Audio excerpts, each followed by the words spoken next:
નમસ્કાર દોસ્તો, આજે એક સરસ મજાની વાર્તા છે જે તમને કહીશ હું. એક છોકરી હતી, એનો ગુલાબી વર્ણનો ચહેરો હતો.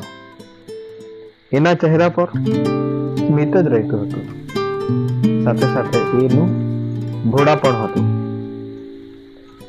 એમના જે કાળા વાળ હતા એ ચમકતા હતા અને એ ખૂબ જ સુંદર લાગતી હતી.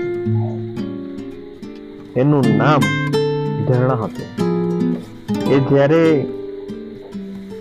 વાતો કરતી હતી ને મિત્રો, ત્યારે એના મોંમાંથી ફૂલોની વર્ષા થતી હોય એવું લાગતું. એ નાની હતી.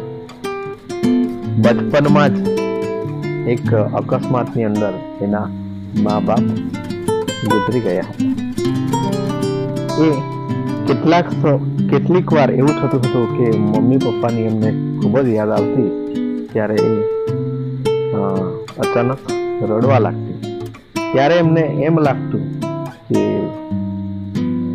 માતા છે એ માતા પોતાના માથા પર હાથ મૂકીને હેતથી એને ફેરવતી અને કહેતી હતી કે બેટા, તું ચિંતા કરીશ નહીં, તું રડીશ નહીં, કારણ કે દુઃખ આવે છે એ ભલે દુઃખ આવતું હોય પણ એ દુઃખ એ સુખનું સાધન છે, સુખ મેળવવાનો એક રસ્તો છે. એટલે ચિંતા ના કરતી, કુદરતે કંઈક તારી સાથે સારું કર્યું જ હશે, એમ કરીને માં એમના જોડે વાત કરતી હોય એવું પોતાની દીકરીને લાગતું હતું. એટલે જે ઝરણા હતી તો એ માના સ્મરણો યાદ તાજા કરીને પોતે જાતે જ એમને